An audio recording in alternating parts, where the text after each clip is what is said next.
¿qué es realmente la depresión y qué tipos de depresiones existen? Porque dices que en la depresión hay que hablar en plural. Bueno, claro, es que existen varios tipos de depresiones y de cuadros depresivos, Cristina. O sea, hay una depresión muy endógena, es decir, muy bioquímica, que tiene hasta un componente genético, que se reconoce muy rápidamente porque a poco que se trate con una medicación, responde muy rápido, ¿no? Y entonces incluso hay depresiones unipolares, es decir, gente que en épocas estacionales, en primavera, otoño, de repente tienen cuadros depresivos, una cosa como así, casi como una diabetes, pero relacionada con el ámbito mental, ¿no? Y entonces esa gente se la conoce y se la diagnostica porque responde rápido a la farmacología.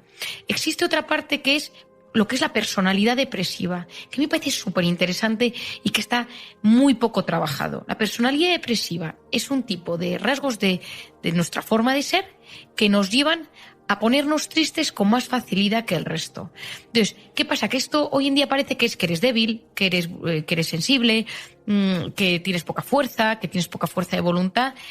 Y vivimos en una sociedad y hay una generación, sobre todo anterior a la nuestra, donde el aguantoformo, el ser fuerte, el aguanta, el no te quejes, el no expreses emociones, estaba a la orden del día. Costaba mucho, y todavía cuesta, hablar de sentimientos y de emociones. O sea, parecía que si alguien decía que tenía una depresión, eso estaba mal visto, porque eso significaba que eras débil, que eras vulnerable y que no tenías posibilidad de salir adelante por ti solo.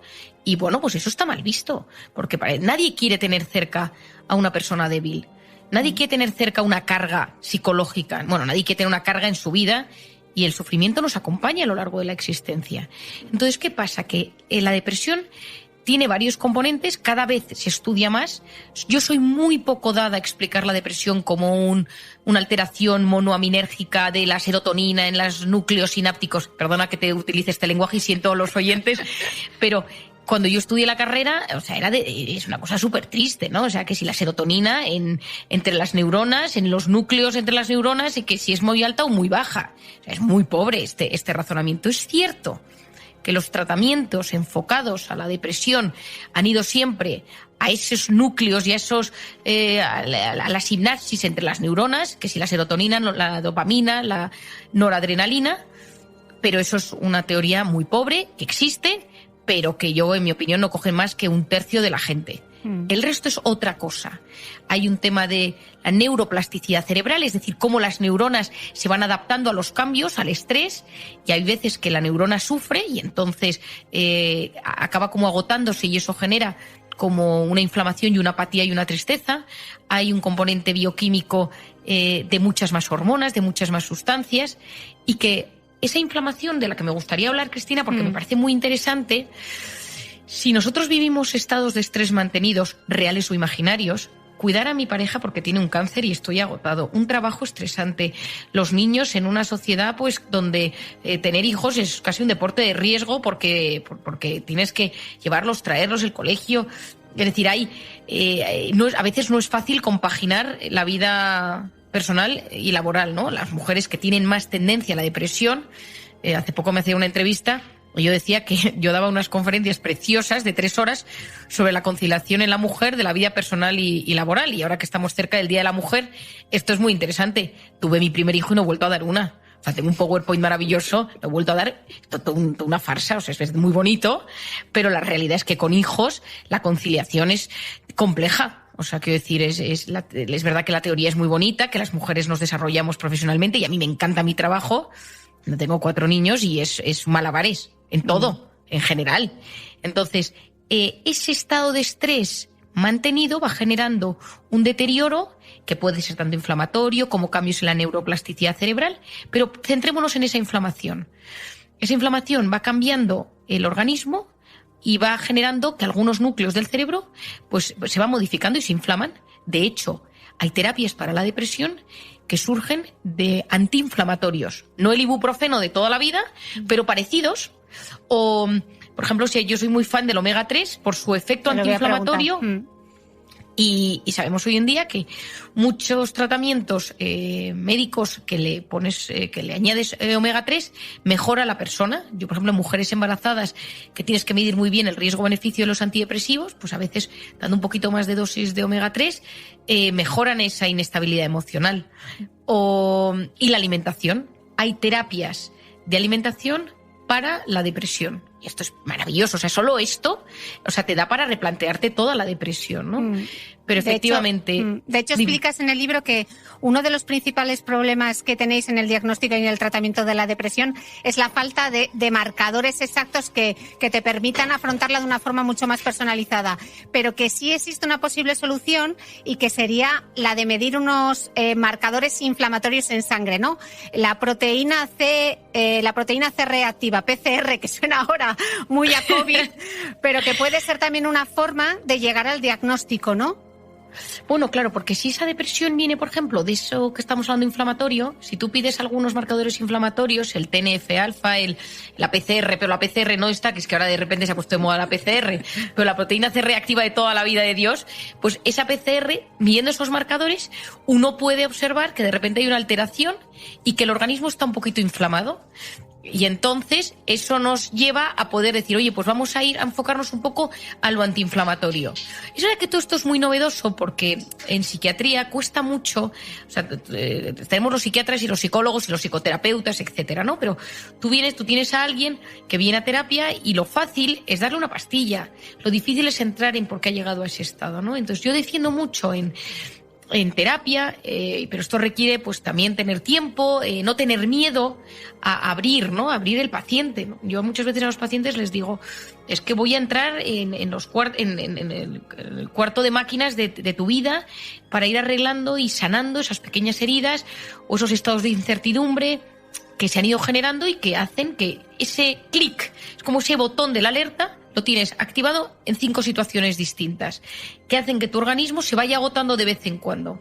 Muchas depresiones provienen de estados de alerta permanentes. Muchos cuadros de tristeza provienen de vivir alerta durante mucho tiempo. Y esto lo he observado en consulta, que de repente alguien está luchando contra algo y de repente ese algo termina y uno dice, bueno, pues si estoy con una tristeza encima, digo, ya es que es fisiológico. Tienes que pedir ayuda. Cuando eso se te va de las manos y ves que esa tristeza y empiezas a tener pensamientos demasiado negativos, te replanteas tu vida, ya no te apetece hacer nada. Cuando empezó la pandemia y nos confinaron, una de las cosas que yo dije fue, ahora es un drama lo que está pasando y este estado de incertidumbre, pero el día que nos dejen salir a la calle, va a haber gente que no quiera salir a la calle, va a haber mucha depresión, más que durante la pandemia en sí, o sea, durante el confinamiento en sí. Porque en el confinamiento está el estado de alerta. Pero el momento que te dicen sal a la calle, ahí surgió el síndrome de la cabaña, gente que no quería salir a la calle, gente triste, gente como apagada, la famosa fatiga pandémica, este estado depresivo de tristeza. Pero hay niveles de depresión, leve, moderada y grave. La grave es cuando de repente la única solución que te enseña tu mente es la muerte. Quítate de en medio. Y eso es una realidad. Y los terapeutas no tenemos que tener miedo a preguntar esto en consulta, ¿no? No significa, me acuerdo de esto que fue una pregunta del MIR, cuando yo hice el MIR de psiquiatría, que decía, ¿recomienda usted preguntar sobre ideas de muerte a los pacientes? Y entonces había varias opciones y uno decía, no, porque si no les das ideas. No, tú al que está deprimido no le vas a dar ninguna idea porque eso ya le ha surgido en su mente. Pero el cerebro cuando está triste tiene 3 ideas. La primera es, nadie me entiende, de esto no se sale y nunca nadie va a ser capaz de empatizar conmigo lo suficiente como para que yo me sienta aliviado. O sea, estas 3 son parte intrínseca de una persona deprimida. Y esto pasa así, y entonces hay mucha gente que le cuesta reconocerlo. A mí uno de los temas que me gusta cuando doy las conferencias o audios o podcasts como este que estoy haciendo contigo, es que de repente alguien lo escucha y diga, o sea, que puede ser que yo tenga una depresión. Total. Que esto no solo sea que soy sensiblón o sensiblona o que tengo falta de voluntad, sino que puede ser que yo tenga algo más. Y esa persona lo está escuchando y se echa a llorar. Y dice, pues es que yo me siento así. Y yo me siento... ¿Y qué le dirías a esa persona, Marian? Alguien que nos esté escuchando y diga, Marian me está hablando a mí, soy yo. ¿Qué le recomendarías? Bueno, lo primero de todo es que no tenga miedo de antes de pedir ayuda, si lo necesitas, si le da un poco de miedo esa primera petición de ayuda, que coja un libro y lea sobre el tema. Mi padre tiene un libro maravilloso que se llama Adiós depresión, que habla de la depresión, el mío, que lo explico, cómo hacer que te pasen cosas buenas, algún audio de algún psiquiatra sensato que hable del tema que es la depresión, y que uno no tenga miedo de repente de decir, anda, que esto es lo que me pasa a mí y puedo estar pasando por este proceso. Si uno tiene un médico de cabecera, una mujer tiene su propio ginecólogo, aunque tengas tu médico el digestivo, da igual, o sea, un internista, decirle, oye, ¿tú crees que yo puedo estar pasando por un periodo depresivo? Y preguntarlo y dar con esa persona que sabes que te puede escuchar. Por ejemplo, otra opción es hablar con alguien que tú sepas que en algún momento tuvo que pedir ayuda. Esta gente suele empatizar muy bien, ¿no? Alguien de tu entorno que sabes que en algún momento tuvo que acudir al psiquiatra o al psicólogo y preguntarle, oye, mira, yo me siento así, ¿tú crees que lo mío es de ayuda? Porque hay mucha gente que viene a terapia que me dice, Marian, es que yo sé que hay gente que tiene problemas más graves que los míos, pero no sé, quizá no debería yo estar quitándole la hora. Y yo digo, mira, aquí hay dos opciones. Yo siempre digo que tengo tres tipos de paciente. El que viene por una crisis, porque está con una depresión, con ataques de ansiedad, porque se encuentra muy mal. La segunda, al que le enseño a no volver a no recaer. Y el tercero es al que en general las cosas le van circunstancialmente bien, tiene trabajo, tiene pareja, tiene hijos, tiene más o menos dinero, pero está triste, porque significa que su filtro con la realidad está deteriorado o dañado. Y esa persona necesita también ayuda, porque si las cosas te van bien y no disfrutas de la vida, significa que tu interpretación de las cosas es defectuosa por algo que te ha pasado, por ese filtro que no está bien construido, y ayudando a gestionar mejor ese filtro, esas cosas buenas que tienes en tu entorno las disfrutas de mejor forma. Marian, qué importante elegir bien con qué pensamientos alimentamos nuestra mente, ¿no? Bueno, efectivamente, es que a veces somos nuestros peores enemigos y todos nosotros tenemos una voz interior que va comentando nuestra jugada, la jugada de nuestra vida. Has engordado, tu jefe no te trata bien, tu pareja está distante, tus hijos son un desastre, no vives donde te gustaría vivir. Es decir, tenemos una voz interior que nos acompaña todos los días, y esa voz interior tiene un impacto directo a nivel físico y psicológico. A nivel físico, en las células, en los niveles de algunas hormonas que circulan por la sangre, e incluso a nivel de nuestros propios telómeros, que son los capuchones que están en los cromosomas de nuestro núcleo celular.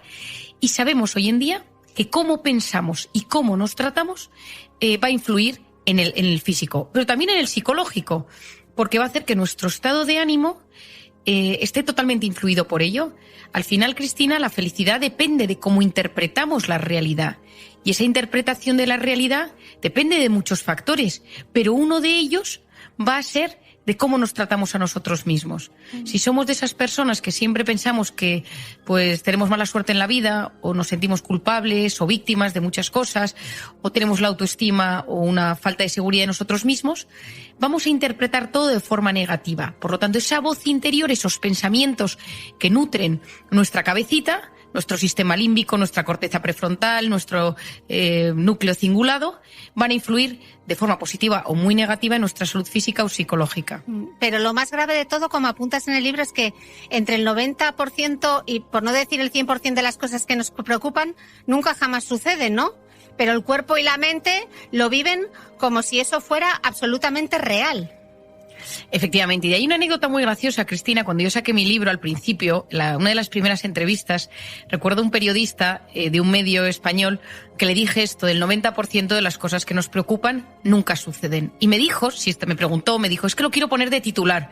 ¿Es esto científico? Y le dije, mira, es una frase mía, después de años de observación y de terapia, pero estoy segura de que estoy muy cerca. Y no lo quiso poner de titular. Y se lo conté a mi marido. Y entonces hace un día, unos meses más tarde, me llama mi marido y me dice, no sabes lo que he encontrado.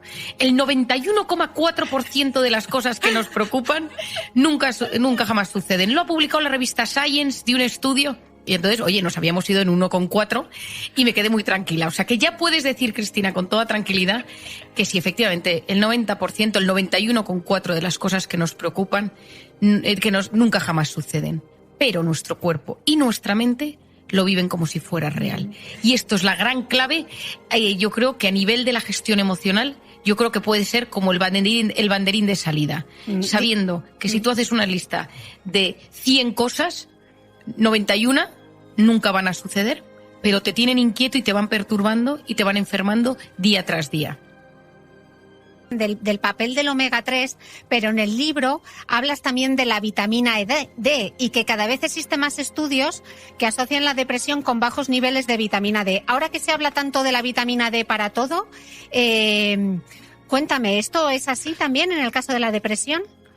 Pues mira, es que se empezaron a ver, como estaban todo el rato buscando y estamos buscando como alguna correlación analítica en los cuadros del estado de ánimo, pues buscamos y de repente se empezó a ver que mucha gente con depresión tenía falta de vitamina D y que potenciando y poniendo en niveles la vitamina D, la gente se sentía mejor de ánimo. A ver, tampoco hay que ser un lince para saber que en invierno estamos más tristones que en verano. O sea, esto es... Y que de repente llega la primavera y llega la luz y nos encontramos mejor.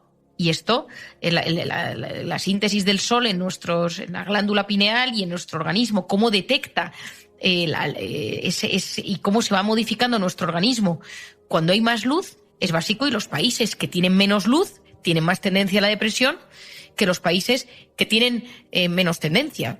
Por lo tanto, la vitamina D es una clave. Pero lo que se ha visto es que que una persona que tenga depresión, yo siempre le digo que se haga una buena analítica, que se mida vitamina D, marcadores inflamatorios y tiroides. Son 3 cosas fundamentales, y que observe su intestino a nivel físico. ¿Por qué? Porque si esas 4 cosas las regulas, es mucho más fácil que el tratamiento que hagas, sea farmacológico o psicoterapéutico, funcione. Si funciona mal tu tema de la luz, yo me acuerdo en la pandemia que yo le decía a la gente que aunque tuvieras 4 rayos de luz en tu mini piso de 30 metros, 40, 50 metros cuadrados, que en el rato que hubiera sol, que te pusieras en la ventana. ¿Por qué? Porque esa luz ayuda a mejorar el estado de ánimo, y esa vitamina D hoy en día sabemos que es clave. Y ojo, sabemos en épocas de COVID, y es muy importante saberlo, que ha sido de los pocos marcadores que conocemos que ayudan a quitar la gravedad del COVID. La gente que tenía mejores niveles de vitamina D tiene síntomas menos graves del COVID, por lo tanto, y si uno no tiene sol, porque no puede tener sol, que la tome. Que gracias a Dios tenemos la ventaja de que la vitamina D se compra en farmacias. La tenemos en el sol y si no en las farmacias. De hecho, dices que cada pensamiento genera un cambio mental y fisiológico. Ponme un ejemplo del día a día. O sea, te voy a dar un ejemplo muy tonto, pero muy sencillo, que es cerrar los ojos y pensar en un limón que cortas y que lo empiezas a chupar, ¿no? Y empiezas a hipersalivar y empieza a cambiar toda la segregación de saliva de tu boca, ¿no? Este es uno muy fácil. Pero si tú de repente te pones a revivir la escena donde conociste a la que ahora mismo es tu pareja, si es un momento muy agradable, o el primer momento en el que tuviste a tu hijo en brazos, en un momento que fuera muy especial, puedes notar hasta los pelos de punta. Si de repente te pones a pensar, ¿y qué pasa si ahora mismo, por ejemplo, yo en la pandemia esto lo puse de ejemplo, ¿no?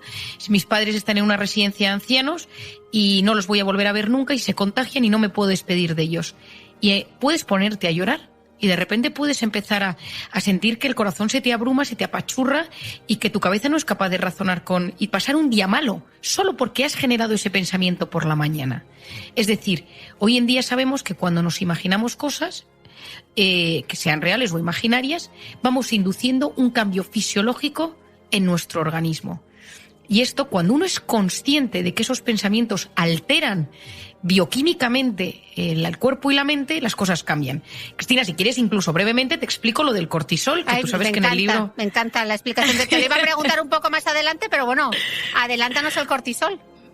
Bueno, es que yo creo que cuando uno lo explica de esta manera se entiende mucho mejor. Si el cortisol es una hormona que circula por nuestro organismo y es cíclica. Por las noches es baja y tiene que ser baja para que podamos dormir, y a lo largo de la noche va subiendo hasta las 8 de la mañana, que tiene su pico más alto. Y a lo largo del día vuelve a descender.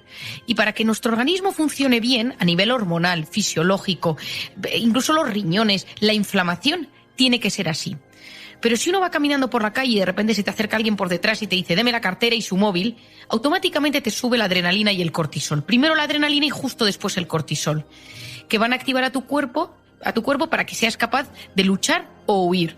Y por eso empiezas con taquicardia, que es que empiezas a movilizar sangre a los músculos para poder luchar o huir, taquipnea, que es meter oxígeno, y la glucosa y las grasas se empiezan a movilizar para que tú puedas hacer frente a ese desafío. que es un atraco en plena calle. Y entonces en ese momento, pues o le entregas las cosas o sales corriendo, le pegas un puñetazo o te bloqueas según como seas de forma de ser.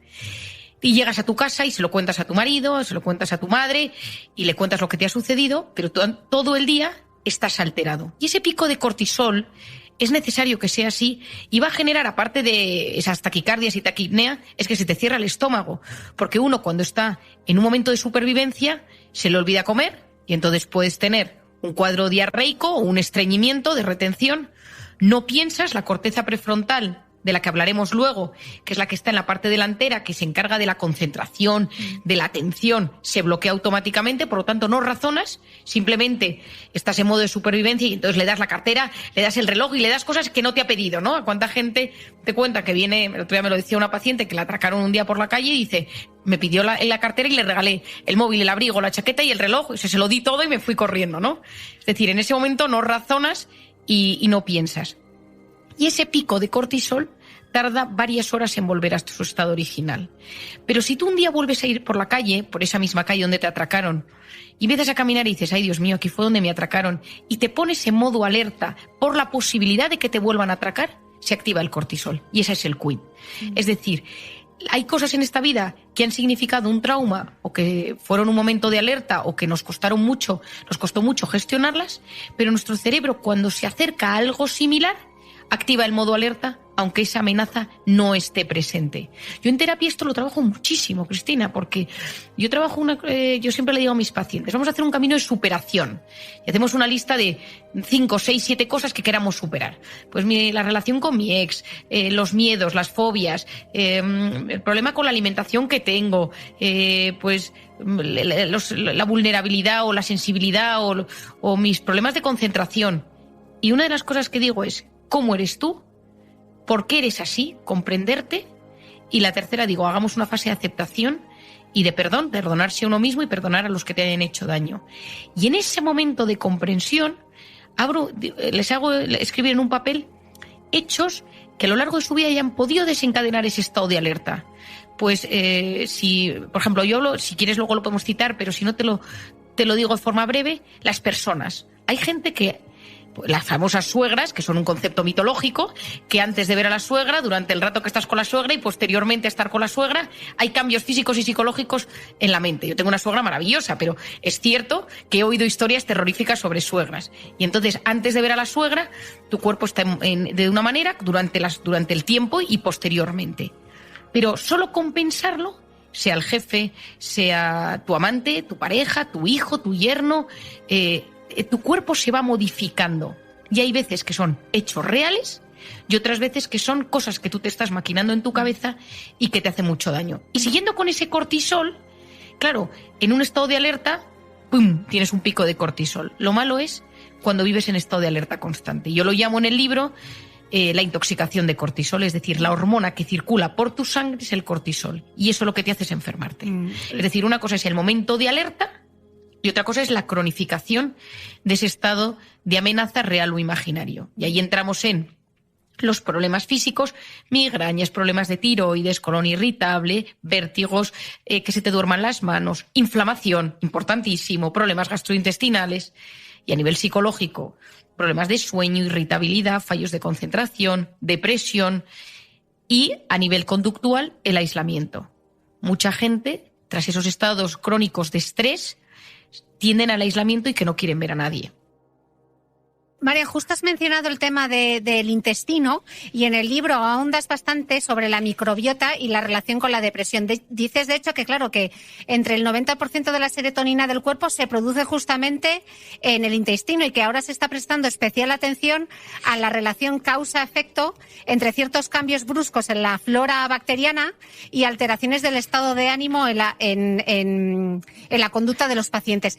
¿Qué sabemos? Desde que escribiste el libro, ¿hemos avanzado algo más en esto? Bueno, yo te cuento una anécdota divertidísima, Cristina, sobre este tema. Yo hace 5 años o 6 años empecé con el asunto de la microbiota porque empecé a leer muchísimas cosas y yo siempre estoy intentando, pues como los telómeros, ¿no? Me puse a estudiar los telómeros a mis pacientes antes y después de la terapia, a ver si incrementaban los telómeros al hacer psicoterapia y sanar sus heridas, etcétera. Y en uno de estas, pues empecé a leer muchísimo de la microbiota y pues un instituto de investigaciones muy prestigioso me llamó y me dijo: oye, Marian, me encantaría hacer un estudio contigo sobre este tema. Y entonces me pareció la bomba y dije que sí, me mandaron todo el kit y lo que tenían que hacer mis pacientes, yo les hacía todo el análisis psicológico y les pedía una muestra de heces. No lo conseguí, Cristina. Los pacientes no me traían sus heces, porque cuando le preguntaban a su psiquiatra o a su médico de cabecera y le decían: oye, es que mi psiquiatra me pide heces, me decía: mira, no te fíes de esa psiquiatra. Cuando a su médico digestivo le decían: la psiquiatra me ha pedido una muestra de heces, que la psiquiatra te ha pedido una muestra de heces.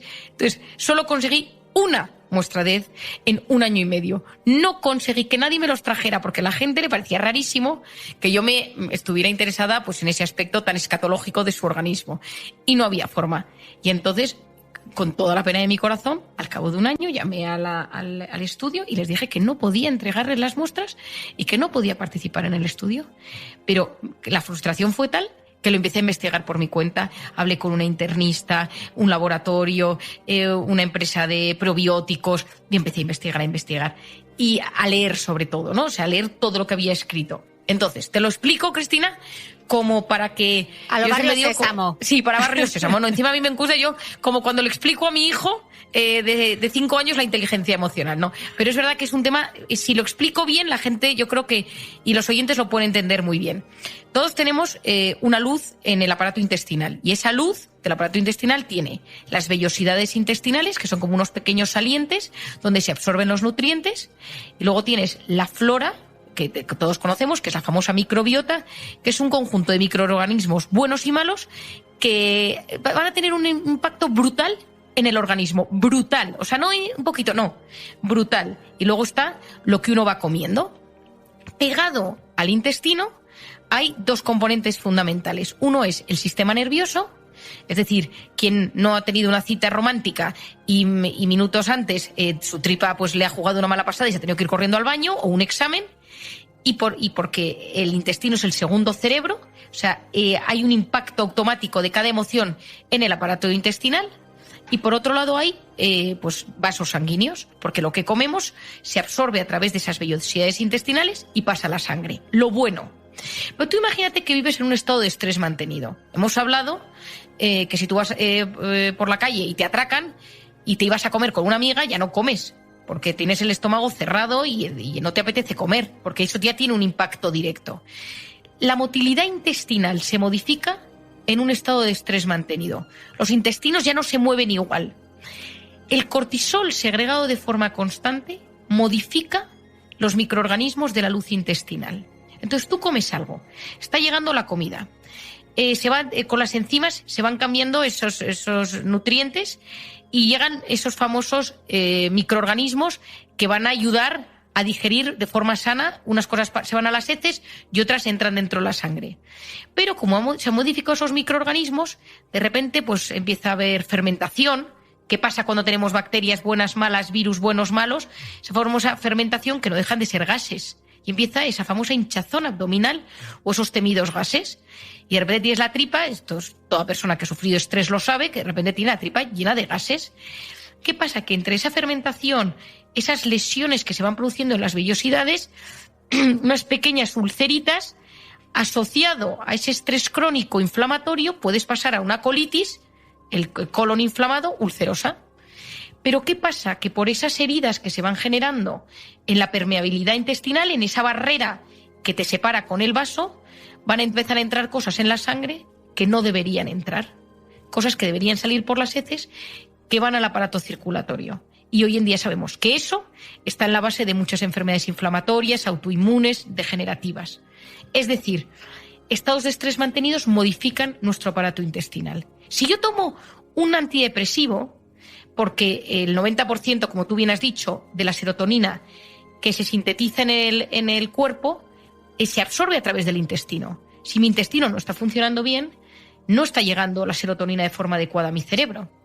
Y aunque no quiero reducir el estado de ánimo, la serotonina es básica porque te da energía, porque te aumenta la libido, porque te ayuda a encontrarte mejor contigo mismo. O sea, es una hormona que es muy buena para el estado de ánimo. De hecho, toda la psiquiatría de los últimos años ha girado en torno a la serotonina, al famoso Prozac, que es un inhibidor de la serotonina, etcétera. Por lo tanto, si ese intestino no está absorbiendo bien los nutrientes, si la microbiota no está funcionando del todo bien, si tengo el famoso hinchazón, si tengo gases, si la comida me sienta fatal y empiezo a tener intolerancias, claro, es que todo eso se ha modificado y eso tiene un impacto directo en el organismo. ¿Por qué? Porque en la circulación sanguínea hay alimentos que no deberían estar. Por otro lado, las comidas me sientan peor y por el otro lado puedo ir generando colon irritable, reflujo, gastritis crónica y a veces esto parte por cambiar la alimentación. Y por eso de repente hay un boom de celíacos intolerantes a muchísimas cosas, pero por otro lado uno se tiene que también observar y decir qué estoy comiendo, qué estilo de vida llevo y cómo estoy de inflamado. Y a veces los probióticos, yo soy muy fan de los probióticos, te ayudan a sanar, a recuperar la permeabilidad intestinal. Y lo que te hacen hay probióticos que te ayudan a restaurar la flora. Hay otros que te ayudan a mejorar la pared y mejorar esa permeabilidad intestinal. Hay otros, de hecho, yo colaboro mucho con un laboratorio que tiene probióticos maravillosos, pero para todo, para la piel está muy relacionada con todo esto. La piel y el cerebro vienen de la misma capa del embrión. Entonces, yo el día antes de mi boda me salió pues un grano horrible en el mentón. Y entonces, pues esto todos lo hemos conocido. El día antes de una cita te sale una erupción en la piel, tienes que presentar algo importante y de repente se te modifica la piel. Pues hoy en día sabemos que hay probióticos que están incluso, que mejoran los problemas de piel, los problemas digestivos, por supuesto, temas de fertilidad, Cristina, porque cuanto más cortisol, peor funcionan los estrógenos y la progesterona. Entonces, aparte que inhibes la libido, si tu cerebro percibe que estás en estado de alerta, no es el momento para tener 24 hijos, porque tu cerebro detecta que estás en un momento de peligro. Y por eso hoy en día hay tantos también problemas de fertilidad. Y se ha visto que modificando dietas mejoras el grado de inflamación y tienes más riesgo, más posibilidad de poder quedarte embarazada. También hablas en el libro de la relación de la microbiota y la enfermedad del Alzheimer, ¿no? Que está muy relacionada con la inflamación y que puede estar influida por la microbiota, ¿no? ¿Qué se sabe de esto? Bueno, pues es que hay unos estudios impresionantes sobre microbiota y enfermedades neurodegenerativas, tipo Parkinson también, por ejemplo. Entonces, es cierto que muchas de estas enfermedades, cuando empiezan, frenarlas es complicadísimo, pero si uno las trabaja desde un primer momento puede mejorar. Ten en cuenta que la gente, por ejemplo, que tiene estreñimientos crónicos sufre mucho, la gente que tiene problemas de colon irritable sufre mucho, o sea, el aparato intestinal te marca mucho también la personalidad y el carácter. Y sí, efectivamente, cada vez hay más estudios, sobre todo en los últimos 2 años, hay un boom, a mí me apasiona leer sobre el tema. Y yo en consulta lo potencio mucho, porque si yo estoy haciendo un tratamiento integral a la persona que tengo delante, no puedo dejar apartado su intestino. Y entonces intento apoyar, sin hacer lógicamente, porque yo no hago colonoscopias, pero a veces hay pacientes que vienen con su médico digestivo, con un diagnóstico, y potenciando la parte digestiva haces que, por ejemplo, la absorción de los fármacos sea mucho mejor y que la persona se sienta muchísimo mejor. Hablabas antes, estábamos con los probióticos, con la vitamina D, y al comienzo nos estabas hablando del papel del omega 3 y lo fan que tú eres del omega 3, pero en el libro os das justo la recomendación de lo que hay que tomar, 1 o 2 gramos al día con la correcta relación. Claro, es que suplementos de omega 3 hay para dar a patadas. Como yo me conozco, los que nos están escuchando, pero ¿qué omega 3 recomienda? ¿Pero en qué nos debemos fijar? Bueno, que sea, en esto soy súper estricta, que sea lo más puro posible, Cristina. Es decir, el omega 3 barato no es el que te tienes que tomar. ¿Por qué? Porque en el omega 3 hay que purificarlo muchísimo y cuanto más puro, más caro. Y esto hay cosas en esta vida que, pues mira, te lo puedes comprar barato o caro. Pero no digo que sea un tema de dinero, digo que es un tema de calidad. Y la calidad en el omega 3 se paga. Es decir, si uno de repente dice, oye, pues yo he ido a un supermercado y un bote de 100 pastillas me ha costado 5 euros. Mal. O sea, porque eso significa que la concentración del EPA y del DHA, que son los dos componentes principales del omega 3, va a ser muy baja. Entonces hay dos maneras de tomarlo. Uno es por separado, es decir, tomar el EPA y el DHA por separado, y otro es tomarlo unido. En general, si uno va a la farmacia, hay 3 o 4 marcas que son muy buenas, que son conocidas internacionalmente hablando, pues desde Lambert, Enerzona, etcétera, que son muy puras y que trabajan muy bien. Y hay otra opción, que es tomarlos por separado. EPA y DHA, por ejemplo, el laboratorio Cantabria Labs, no es por dar publicidad a nadie, pero que los tiene muy ricos, o sea, muy buenos, muy sanos. Y entonces, estos dos componentes están enfocados, por un lado, el EPA a la inflamación, sobre todo trabaja más el ámbito inflamatorio, y el DHA a nivel de la membrana de las neuronas, las membranas celulares y la vista. Entonces, mi recomendación son las dos, pero es verdad que hay gente que cuando pasas épocas de más inflamación, que te notas más hinchado, inflamado, estresado, el EPA va muy bien si lo quieres tomar solo. Si no, yo lo recomiendo que siempre se tome unido y que se tome 1 gramo al día. En épocas de más estrés, que uno se nota inflamado. ¿Cómo sé que estoy inflamado? Porque me noto hinchado, porque tengo más gases, porque las articulaciones me duelen, porque me lavo los dientes y me sangran las encías, por ejemplo. Estos son síntomas de inflamación. Pues en estos casos tomo un poquito más, y en vez de tomar 1 gramo, me tomo 2 gramos. Estoy más tristón, estoy más apagado, noto que me falta como esa, pues tomo un poquito más. Es decir, pero que tomemos, en mi casa se toma omega 3 todos los días, es decir, y en los niños pues, en jarabe o en gominolas. Es verdad que tiene más azúcares y esto es menos recomendable, pero hay algunos jarabes que no están mal. Y el tema es, ya no doy porcentajes porque depende de las personas. Mi experiencia es, yo cuando lo escribí en el libro puse un porcentaje, pero luego he visto, desde el que saqué el libro hace 2 años, que cada persona es un mundo. Pero sí recomiendo que sea lo más puro posible, que uno vaya a su farmacia y diga, quiero el mejor omega 3 que tenga usted, o el más puro, y que sea 1 gramo, que la pastilla sea 1 gramo, porque si no uno tiene que tomar muchas pastillas y es verdad que a veces para gente para tragar le agobia un poquito. Y es verdad que ayuda. No es la panacea y lógicamente no te va a salvar de todos los problemas de la vida, pero sí te va a ayudar a bajar ese grado de inflamación. Sí, pero en el libro haces una pequeña aclaración, y es que dices que no solo es importante tomar omega 3, sino que es más importante aún hacerlo en una proporción adecuada entre omega 6 y omega 3. Y te remites a un estudio del 2002, que la conclusión es que no vale de nada, porque como nos gustan tanto los atajos, no vale de nada ponerse ciega a palmeras de chocolate y luego compensar con el omega 3, ¿no? Porque somos muy dados a me suplemento, pero no hago cambios sustanciales en mi dieta, ¿no? Efectivamente, es que el omega 6 y todo lo que son los hidratos de carbono, el hidrato de carbono es un invento, vamos a llamarlo, donde mezclas azúcares con sal, y genera en el cerebro como una sensación de saciedad. Sube la dopamina, genera placer, pero luego genera necesidad de tomar más, ¿no? Sea pizzas, conocemos todo lo que son los hidratos y los procesados, ¿no? Estamos hablando de los ultraprocesados, que es una mezcla de azúcares, sales, y tienen un gran componente inflamatorio en el cerebro y en el organismo, y por eso sientan así de mal, pero generan esa sensación de bienestar. Cuando uno está triste, como tiene esa sensación como de apatía, el cerebro te pide pizza, el cerebro te pide comida basura, pero te lo pide. O sea, es como si un señor viniera dentro de tu cabeza y te dijera, oye, no me des brócoli esta noche para cenar, no me des un pescado a la sal. Dopamina. Dame dopamina, y entonces te tomas esa pizza, esa hamburguesa de 4 quesos con pan por arriba y por debajo, y sientes una sensación, eso sí, al día siguiente la tripa hace glu glu glu, porque estás con una sensación de hinchazón.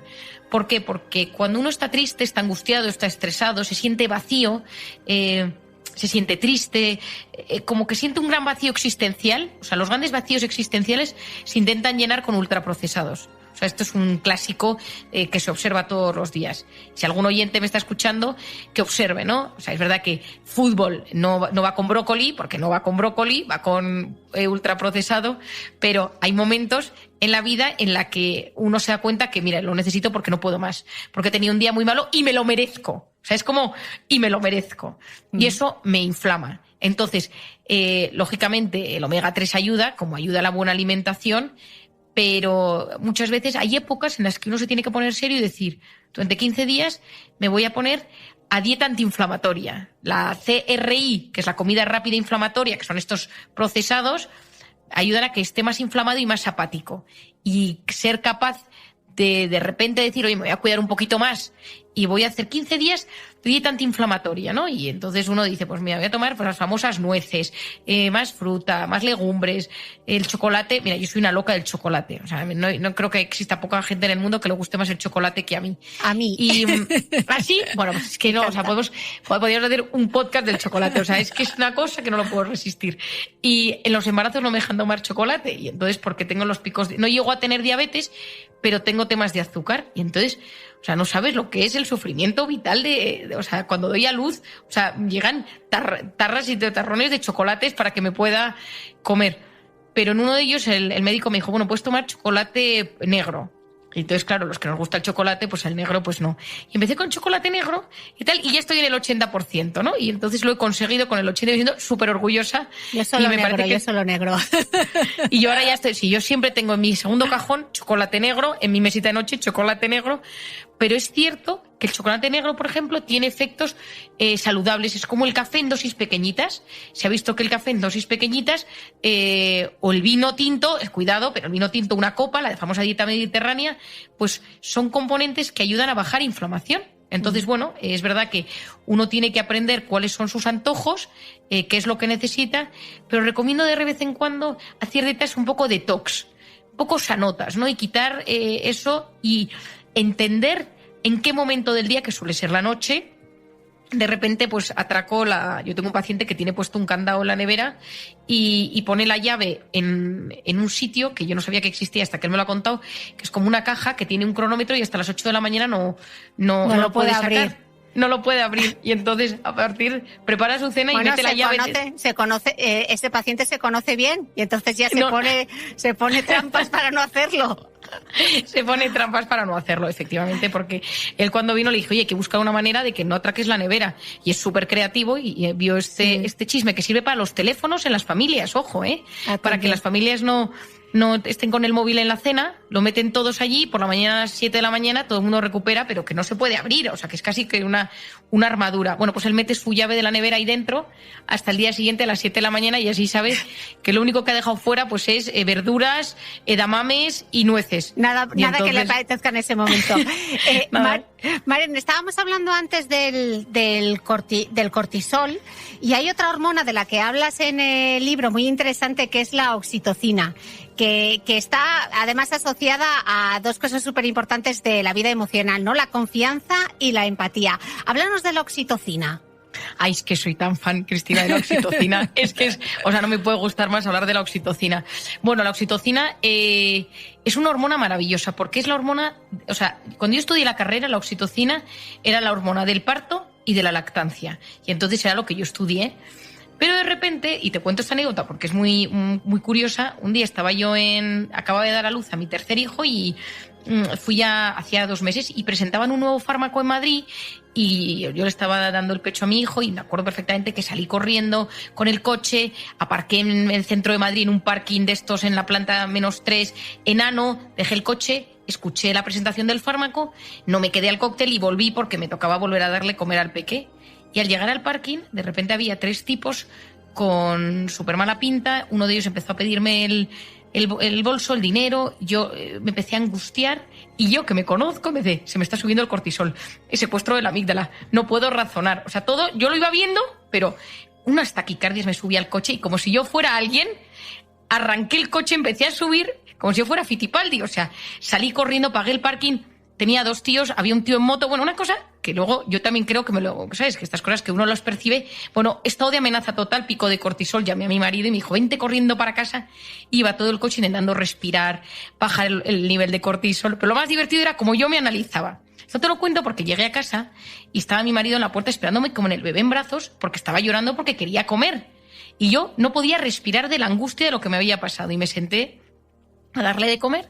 Cuando llevaba 5 minutos, de repente noto que estoy como en estado zen Y digo, ¿pero cómo es posible? Pero si es que si yo este pico de cortisol tarda 6 horas en bajar, ¿cómo es posible? Y entonces me metí en internet y vi, la oxitocina baja el cortisol. Y casi me muero, Cristina. O sea, entonces ya empecé a investigar pues todo el tema y dije, qué maravilla. La oxitocina es la hormona de la confianza, de la que se activa en nosotros cuando nos sentimos queridos, que se activa en nosotros cuando sentimos que formamos parte de alguien. Es una hormona que tiene un efecto muy especial. Baja, potencia el sistema inmunológico y está muy relacionado con las neuronas espejo. Cuando miramos a alguien, ahora mismo estamos carentes de oxitocina. La pandemia, el COVID, estamos en abstinencia de oxitocina, es un drama.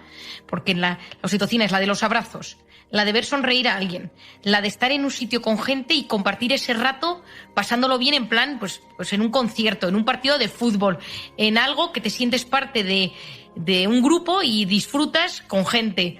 Es la que está presente, por supuesto, en las relaciones sexuales y tiene que ver con el orgasmo y con el vínculo y con cuidar a la gente. Y claro, estamos pobres de oxitocina, pero es maravillosa y es una hormona que hay que potenciar. Yo te tengo que confesar que me he apuntado en un post-it y me lo he pegado aquí para estos momentos así de estrés y de ansiedad.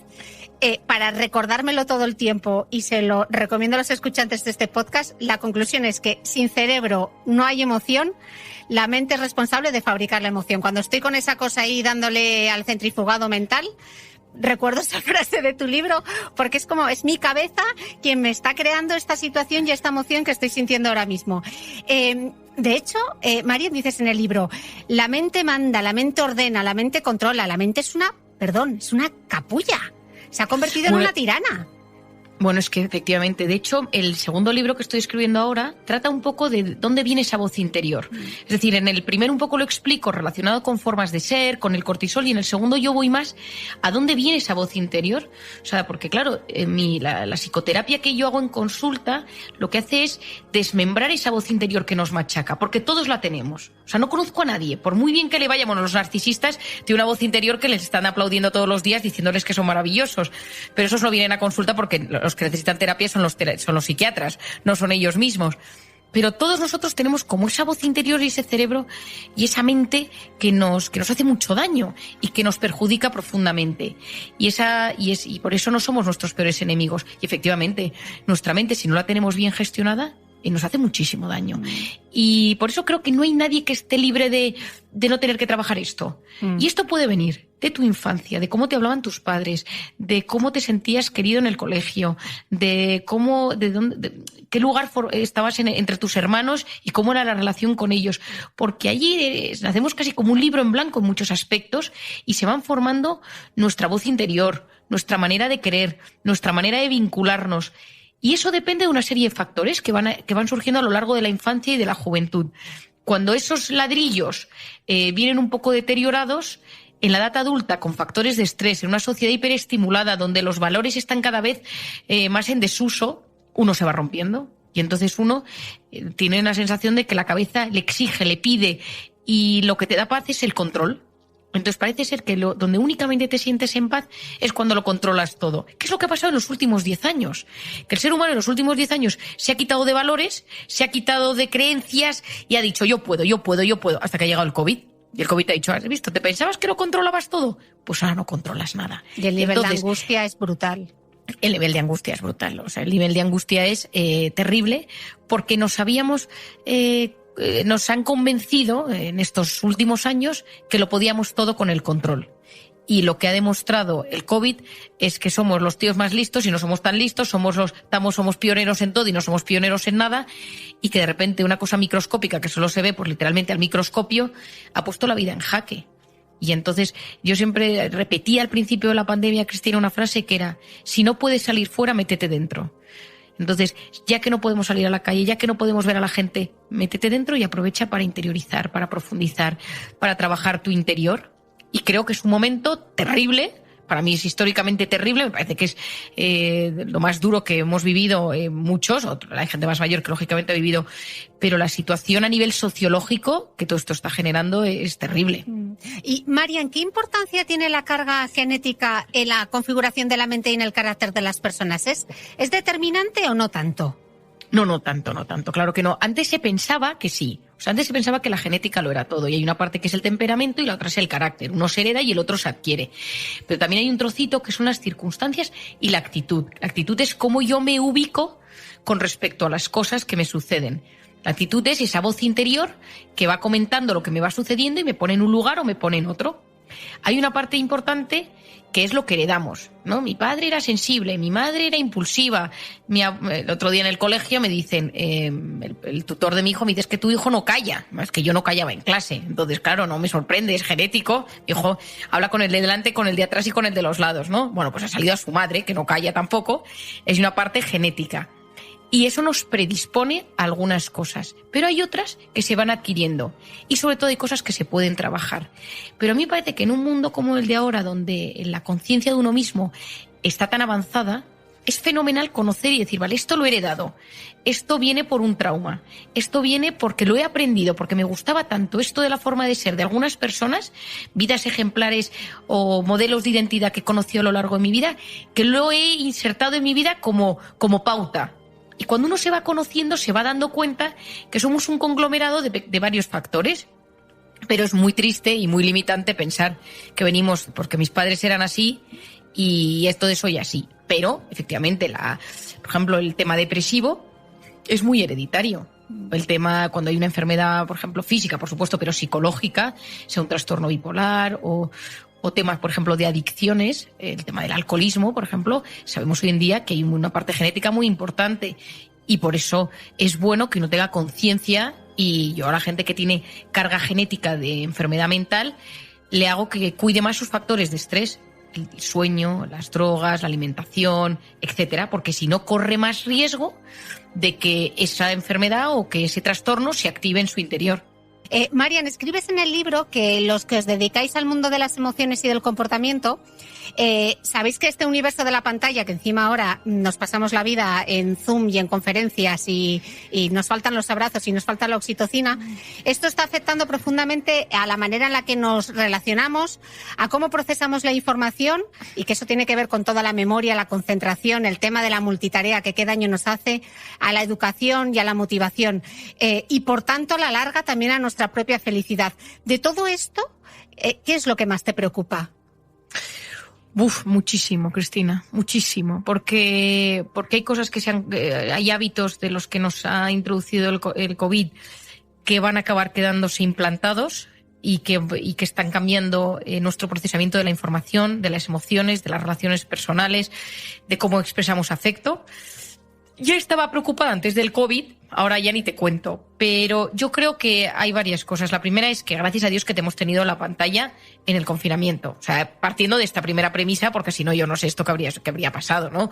Es decir, lo segundo es que creo que tenemos que primero ser conscientes de lo que nos produce la pantalla a cada uno de nosotros. Es decir, que cada uno haga un examen personal de cómo me afecta la pantalla a mí. Cómo está insertada en mi vida, en mi relación de pareja, en mi familia y en mi trabajo. Con sinceridad. O sea, estoy enganchado, es mi vía de escape, la verdad es que lo utilizo como método de trabajo. ¿Por qué? Porque fuera del tema profesional, ¿cuándo cogemos la pantalla? ¿Cuando estamos aburridos o estresados? Es decir, tú de repente estás en la parada del autobús y no llega el autobús y coges el teléfono. Tú estás estresado en casa, se han peleado tus hijos, no puedes más y te metes en tu cuarto y te pones a meterte desde marca, tienda de ropa o Instagram o lo que sea Es decir, porque está diseñado para aliviar. Es decir, cuando yo estoy estresado o cuando yo estoy aburrido y utilizo la pantalla, se produce un alivio dentro de mí. Y entonces, y esto está diseñado para ser así, Cristina, es que es la realidad. La pantalla fue diseñada en un primer momento para hacernos personas más cercanas, para disminuir las distancias y para que fuéramos más eficientes, pero a día de hoy, olvidémonos del COVID, la pantalla está diseñada para que unos tipos sean cada vez más ricos, porque estamos en la economía de la atención. Es decir, es tener nuestros datos, tener nuestra información y que pasemos el mayor número de horas pegados a la pantalla. O sea, hay gente especialista para que estemos enganchados a esto. Antes, y yo lo he explicado por activa y por pasiva, pero en Silicon Valley y en Palo Alto, donde están los grandes de las telecomunicaciones, los hijos van a colegios donde no hay pantallas. Steve Jobs no permitió que su hijo tuviera pantallas en casa. El director de la revista más famosa tecnológica de Estados Unidos tuvo un problema de adicción a las tecnologías y tuvo que hacer tratamiento. Entonces, ellos conocen esto. Yo recomiendo, Cristina, y si no lo has visto tienes que verlo, el documental de Netflix, The Social Dilemma, sobre este tema, ¿no? Sobre lo que hay detrás. Es decir, yo creo que es muy importante primero entender el origen, ¿no? Es decir, ¿qué hay detrás de todo esto? Hay una serie de empresas que están trabajando de forma súper potente para que el mundo de la pantalla esté en todos los ámbitos de la vida. El segundo punto, súper importante, es cómo me afecta a mí. Y aquí te diría dos cosas, Cristina, súper importantes. La primera es la famosa dopamina, que ya hemos hablado de ella. Cada vez que yo consumo cocaína, heroína, mantengo relaciones sexuales, veo pornografía, juego a los videojuegos, todo eso genera un pico de dopamina. Y ese pico de dopamina es brutalmente importante. ¿Por qué? Porque cada vez que yo veo un like, ese like genera también dopamina. Es decir, esa dopamina se genera igual en las adicciones que en la pantalla. Y esto, el cofundador de Facebook, Tim Parker, lo reconoció en un evento médico en Filadelfia. Dijo, creamos Facebook para generar adictos. Es decir, es el mismo circuito y hay muchísima gente vulnerable a esto que lo pasa fatal. Es decir, que sufre muchísimo porque de repente se juntan alguna adicción y de repente se junta la pantalla. Y es que son circuitos cerebrales que trabajan de forma muy similar. Y tanto es así que algunas adicciones a la pantalla o a la pornografía o a los videojuegos se tratan con medicación similar a la adicción a las drogas. Y por un lado es la dopamina. ¿Qué hace la dopamina? ¿Cómo actúa? En el momento que yo quiero consumir, se empieza a activar, estoy consumiendo el producto, sea una droga, sea la pantalla, sea la pornografía, sea el videojuego, tengo mi pico de dopamina, pero luego genera un gran bajón.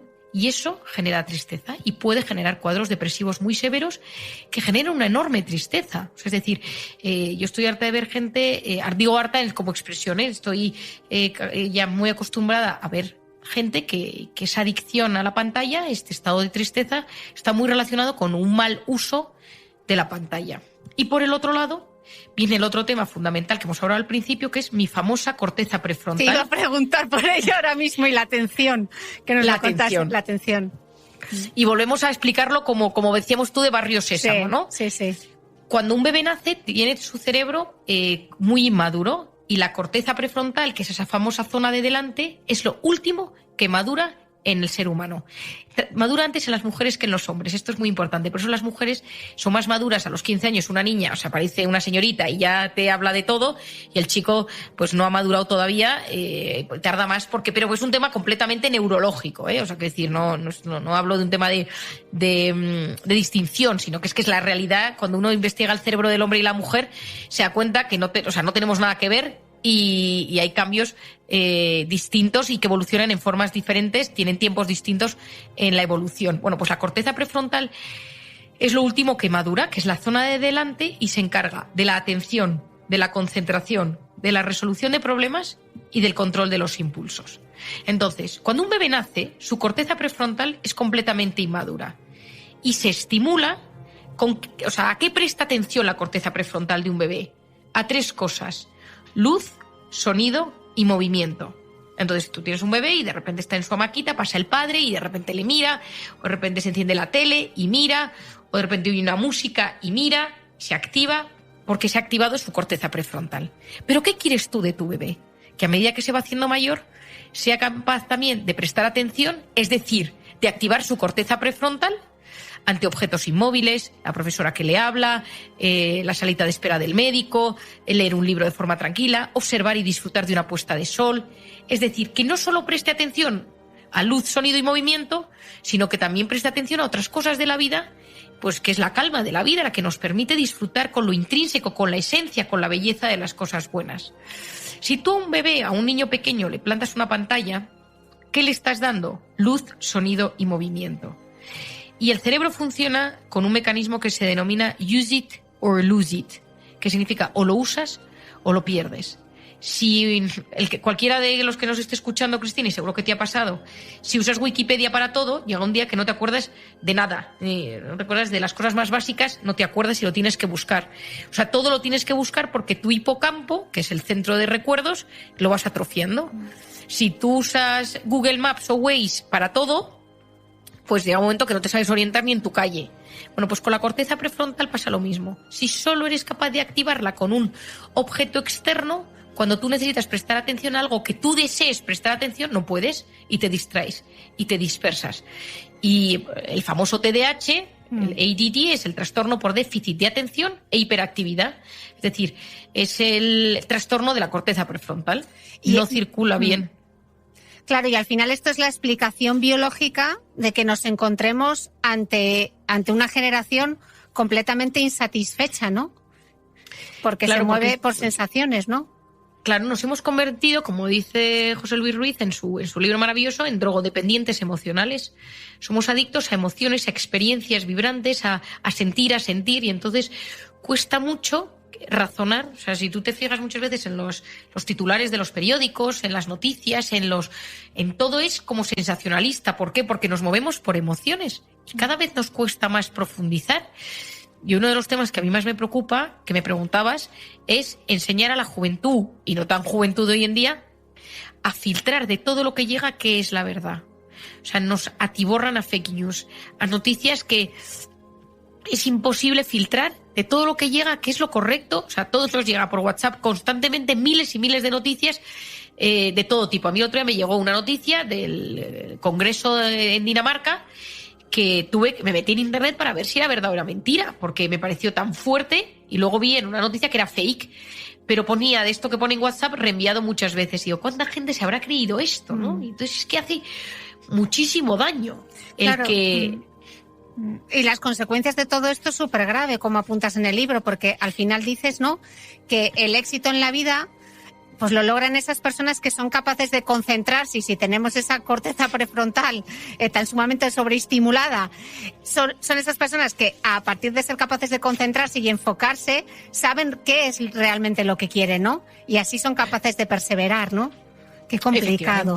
Efectivamente, porque si tú consigues, por eso yo creo que es fundamental tener unos valores claros en la vida, tener una hoja de ruta clara, ¿no?, con una serie de ideas, y si uno no la tiene, o sea, tener un sentido de vida. La felicidad depende del sentido que cada uno le damos a nuestra vida.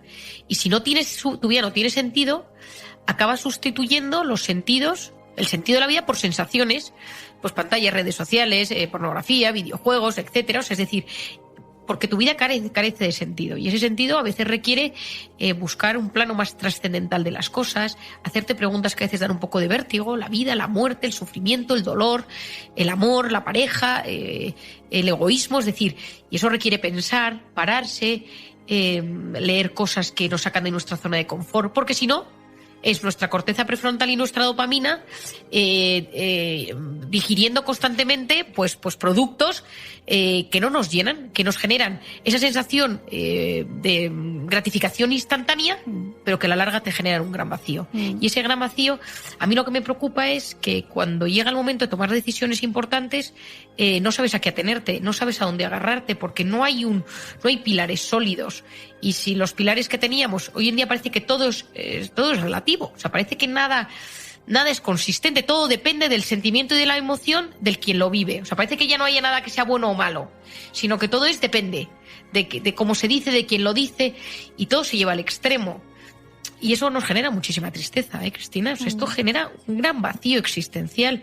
Y cuando yo hablo y doy alguna charla sobre el sentido de la vida, la gente muchas veces me pregunta, ¿y cómo encuentro el mío? Y te das cuenta que nos encontramos en un momento de la historia donde pues falta un rumbo, unos valores consistentes que nos ayuden a sentirnos un poco en paz y decir, bueno, a pesar de que todo se tambalea a mi alrededor, más ahora con el COVID, ¿yo a qué me agarro?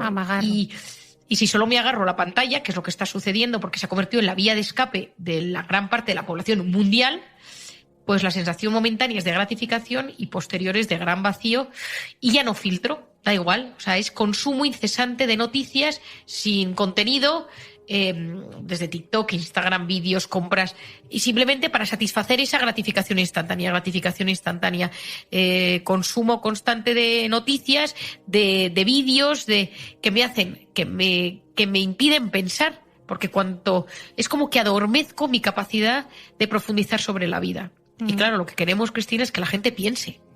Total. Ya para terminar, Marian, otro concepto del que hablas en el libro y que me ha gustado muchísimo, otro mal de nuestro tiempo, que suena un poco a abuela cebolleta, pero es el de la cronopatía, esa obsesión por aprovechar el tiempo, que lo hemos visto mucho en esta pandemia, ¿no? La obsesión por la productividad y la eficiencia. Recoges además una frase de Gregorio Marañón que yo no sabía, y es que la rapidez, que es una virtud, engendra un vicio que es la prisa. Buenísima. ¿Cómo nos afecta? La frase es para apuntársela. La frase es buena. Cuando la leí, cuando escribí el primer artículo sobre la cronopatía, buscaba cosas y Gregorio Marañón me encanta. Tengo varias cosas, he leído mucho suyo y de repente encontré que había hablado de esto y me pareció la bomba la frase. Digo, bueno, es que no puede ser más redonda.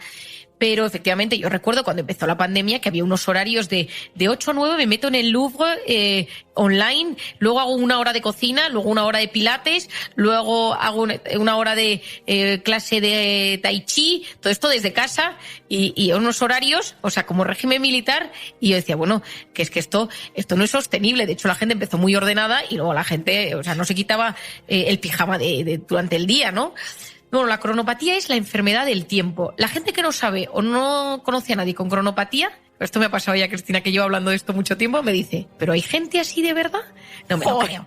Pero es que me pasó hace poco con un paciente que me dice, mira, lo único que de tu libro me parece que no tiene sentido es eso de la cronopatía, porque me parece que te has inventado ese concepto, no conozco a nadie así. Y le digo, pues no. Yo también. Que es esa necesidad constante de aprovechar los minutos.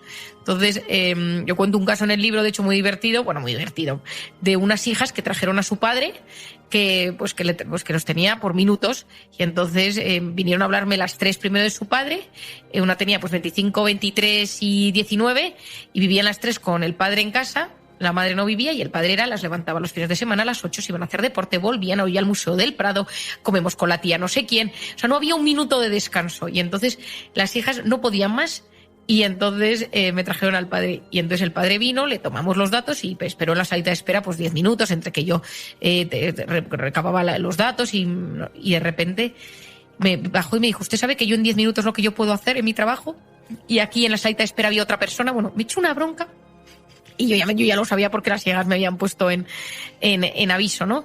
Bueno, la gente en cronopatía vive alerta porque no puede perder el tiempo. Y es verdad que estamos en una sociedad donde hay un extremo que pierde el tiempo todo el día, pero hay otra parte que vive obsesionada por no perder ni un minuto. Y como bien decía Santo Tomás, pues lo bueno está en la virtud, está en el medio de las cosas, en poder encontrar el equilibrio entre los dos extremos. Y aquí el extremo es decir, oye, aprovechamiento del tiempo, pero también tener tiempo para parar. Es decir, para deleitarse con esto que hablamos de una puesta de sol, con una música, con una sensación como de placentera, pues de la comida, saborear la comida, poder conectar con mi interior, con mis recuerdos, pararme y ver un álbum de fotos antiguo que encuentro en la buhardilla de mi casa. Pero la cronopatía te impide eso porque todos los minutos tienen que ser productivos y eso genera estado de alerta. Y ya sabemos que estado de alerta es cortisol, intoxicación de cortisol, y eso me genera que uno es incapaz de disfrutar de la vida. O sea, yo conozco mucha gente con cronopatía que somatiza pues desde migrañas, tiroides, colon irritable o tiene problemas de sueño, que le cuesta muchísimo poder disfrutar porque toda la vida tiene que ser aprovechada, cada minuto, y no hay tiempo para pues fluir, dejar que las cosas fluyan y escuchar, sé que parece muy romántico, pero el sonido de los pajaritos, ¿no? Observar a los niños pequeños como en un parque pierden el tiempo, que están jugando y están fomentando su creatividad, su asombro y están mejorando sus conectividades cerebrales, viene muy bien como terapia contra la cronopatía. Poder observar a esos niños que disfrutan. De la depresión, Marian, y en el libro dices que la depresión y la ansiedad son las dos grandes enfermedades del siglo XXI. De hecho, en España existen en torno a los 2,5 millones de personas que la padecen, y qué poco se habla de la salud mental, qué poco se habla de la depresión, ¿no? Bueno, yo creo que 2 millones era hasta antes del COVID. Yo creo que ahora mismo, yo no conozco a nadie, o sea, no digo paciente, sino a nadie que durante este último año no se haya roto un poquito por dentro, o sea, que no se haya tambaleado sus cimientos con síntomas de ansiedad o síntomas depresivos o de insomnio en este último año. Amigos, familiares, o sea, de decir, no puedo más, ¿no? Yo misma, en un momento dado, es verdad que yo tuve un bebé en plena pandemia Y claro, o sea, es que era un momento, y tenía el COVID, yo lo estaba pasando en ese momento y era positivo, y entonces dentro de que yo soy una persona que tengo las ideas bastante claras en las cosas, pero bueno, es que por dentro dices, oye, que es que esto es un tema muy serio, ¿no? Y efectivamente, yo creo, Cristina, que la salud mental hay que darle un lugar mucho más importante, porque al final en esta vida tú puedes tener una enfermedad física grave y limitante, pero si tu cabeza funciona y tu cabeza va bien, hasta físicamente te sientes mejor. Pero cuando la cabeza te juega malas pasadas, cuando en una sociedad como la de ahora hay tantísimo problema de psiquiatría y de psicología, yo creo que hay que generar, pues, y haces muy bien en estos podcasts y te lo agradezco enormemente, o sea, darle visibilidad a un tema que preocupa a muchísimas personas. O sea, hay una parte muy grande de la población del primer mundo que toma medicación, y podríamos hablar mucho de por qué se toma tanta medicación. Una es porque llevamos unos ritmos de vida que son insostenibles y la medicina nos ayuda a aguantarlo. Otra es porque las consecuencias de este ritmo de vida, esa inflamación constante, genera un deterioro a nivel neurológico y una inflamación. Sabemos que hoy en día las depresiones también también son debidas a núcleos inflamados del cerebro, y llega un momento que ese aspecto inflamatorio genera, pues, estados de tristeza y de apatía. Gracias, Cristina, y cuenta conmigo para lo que necesites. Un beso muy grande.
I'm dripping, I'm dripping.